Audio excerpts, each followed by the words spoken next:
17 और 18 फरवरी UP police constable परीक्षा का दिन। बच्चों में बहुत उत्साह था क्योंकि आज से पहले इतनी बड़ी भर्ती कभी भी पुलिस विभाग द्वारा नहीं निकाली गई थी। बच्चे जो कि बहुत सालों से मेहनत कर रहे थे और जो इस पेपर का वेट कर रहे थे, वो अपने अपने परीक्षा केंद्रों पर इस आशा में पेपर देने के लिए पहुंचते हैं कि शायद इन भर्तियों में उनका सिलेक्शन हो जाएगा। लेकिन उन भाइयों को, उन विद्यार्थियों को ये कहाँ पता था कि कुछ चंद पैसों के भूखे उनके जीवन के साथ खिलवाड़ करेंगे और उनके द्वारा किए हुए पेपर लीक से इन बच्चों का पेपर जो है कैंसिल हो जाएगा। सभी लोग एग्ज़ाम सेंटर से बाहर निकले और एग्ज़ाम सेंटर से जैसे ही बाहर निकलते, उनके बीच में जो खुशी की लहर थी, जो पेपर अच्छे होने की उम्मीद थी, वो धीरे धीरे करके दब जाती है क्योंकि उन्हें बाद में पता चलता है कि ये पेपर तो पहले से ही लीक हो चुका है। तो हाँ जी, आज हम बात कर रहे हैं उत्तर प्रदेश पुलिस कांस्टेबल 2024 के 17 और 18 फरवरी के पेपर की, जो पेपर लीक हो गया था। आपको जान करके बड़ा अचंभा होगा कि पेपर तो 1 फरवरी को ही लीक हो चुका था। तकरीबन 17 से 18 दिन पहले एग्जाम से पेपर लीक हो चुका था। पेपर लीक होने का सिलसिला 1 फरवरी से शुरुआत हुई और चारों सेटों को मिलने में 8 फरवरी तक का समय लग गया। तो चलिए आज अब हम बात करते हैं उन व्यक्तियों की जो कि इस पेपर लीक में शामिल थे और अभी तक 396 लोगों को अरेस्ट किया जा चुका है। और आपका दिमाग तो तब थर्रा जाएगा जब आपको पता चलेगा कि इस पेपर को लीक करवाने में जिन व्यक्तियों का हाथ है वो कोई एमबीबीएस है, उनमें से कोई सिविल इंजीनियर है, तो कोई डॉक्टर है पेशे से।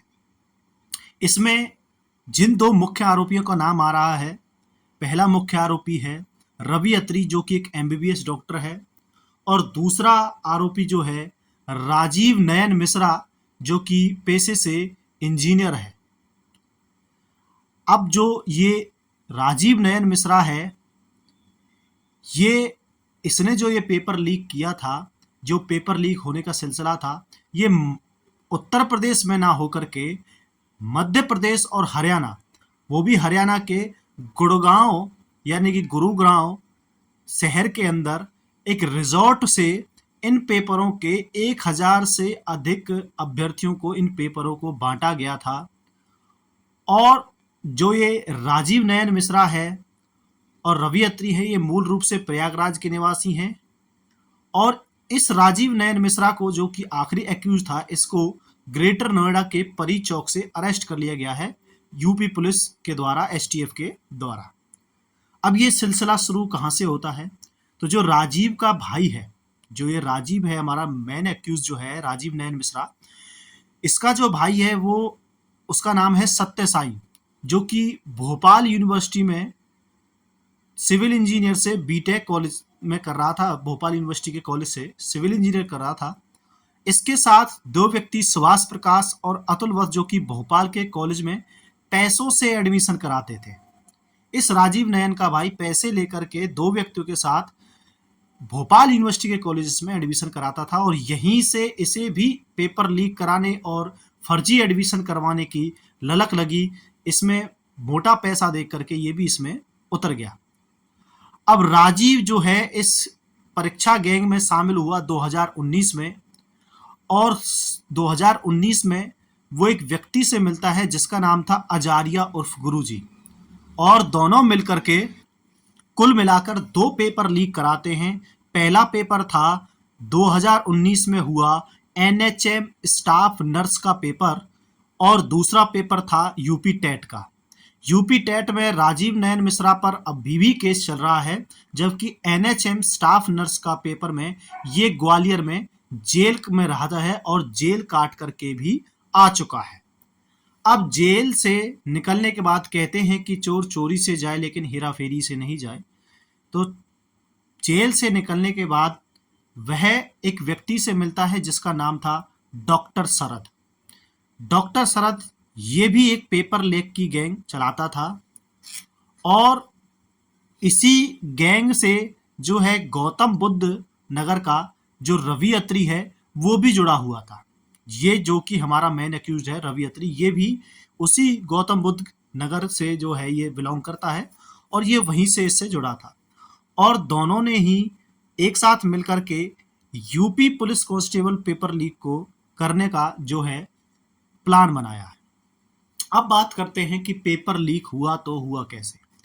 अब देखिए, एसटीएफ ने जहां तक जानकारी दी है, एसटीएफ की जानकारी के अनुसार पेपर लीक 1 फरवरी से होना स्टार्ट हो गया था। अब कैसे हुआ, तो एसटीएफ की छानबीन में पता चला है कि जिस कंपनी को पेपर प्रिंट होने के बाद अहमदाबाद के वेयर हाउस तक पहुंचाने का ट्रांसपोर्ट का काम दिया गया था, जिस ट्रांसपोर्ट कंपनी को, उसका नाम है ट्रांसपोर्ट कॉरपोरेशन ऑफ इंडिया।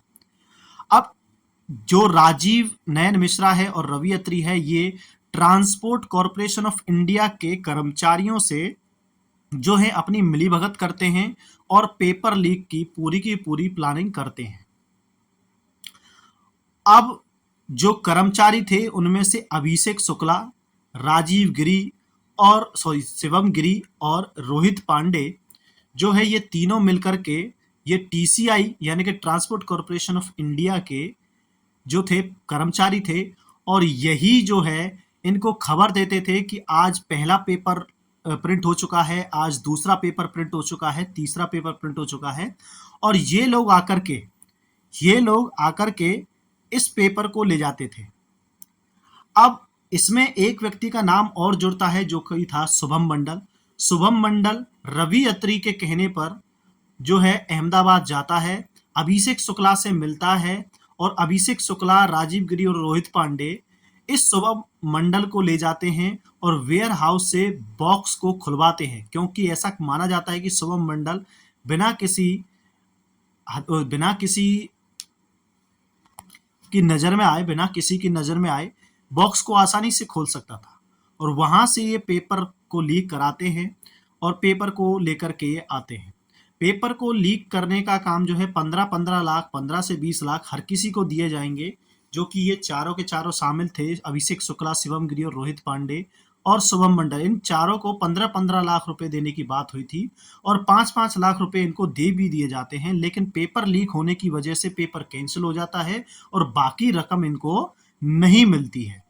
अब ये शुभम मंडल कौन है, तो शुभम मंडल जो है नालंदा मेडिकल कॉलेज से एमबीबीएस करता है। देखिए, एमबीबीएस डॉक्टर है, नालंदा मेडिकल कॉलेज से एमबीबीएस का डॉक्टर है और कटिहार में प्राथमिक स्वास्थ्य केंद्र में डॉक्टर था। इसके अलावा जो और अक्यूज थे, इनमें अजय चौहान, सोनू यादव भी पुलिस की गिरफ्त में आए। अब यहां से आगे जो खेल स्टार्ट होता है वो स्टार्ट होता है कि अब पेपर को बांटा कैसे जाए। तो पेपर को बांटने के लिए जो है विक्रम पहल, मोनू ढाकला, विक्रम दाहिया, महेश शर्मा, गौरव चौधरी, मोनू पंडित, सतीश, नीटू, धीरज उर्फ गोल्डी जो है ये सोनीपत में एक रिजॉर्ट भी चलाता है, बॉलीवुड रिजॉर्ट, दानवीर बागपत, मनीष बागपत, सोनू यादव, अजय चौहान आदि को पेपर दे दिया जाता है और अब इनकी जिम्मेदारी होती है इस पेपर को बच्चों तक पहुंचाने की। हर किसी की अलग अलग फीस थी, 3 से 5 लाख के बीच में हर बच्चे से लिया गया था पेपर को पहले कराने के लिए। तो ये पेपर इस प्रकार से जाकर के बढ़ता है। अब आप बताइए कि इस पेपर को लीक होने के बाद अभ्यर्थियों की इसमें क्या गलती रही और अब इन व्यक्तियों को क्या सजा मिलनी चाहिए। अब तक जो है 396 व्यक्तियों को अरेस्ट किया जा चुका है, जिनमें से कुछ स्टूडेंट भी थे जो पेपर देने के लिए आए थे। तो अब बताइए कि इसमें सिलसिले में आपकी क्या राय है, आप अपनी राय कमेंट कीजिए। सरकार जो है थैंक यू। इन परीक्षाओं को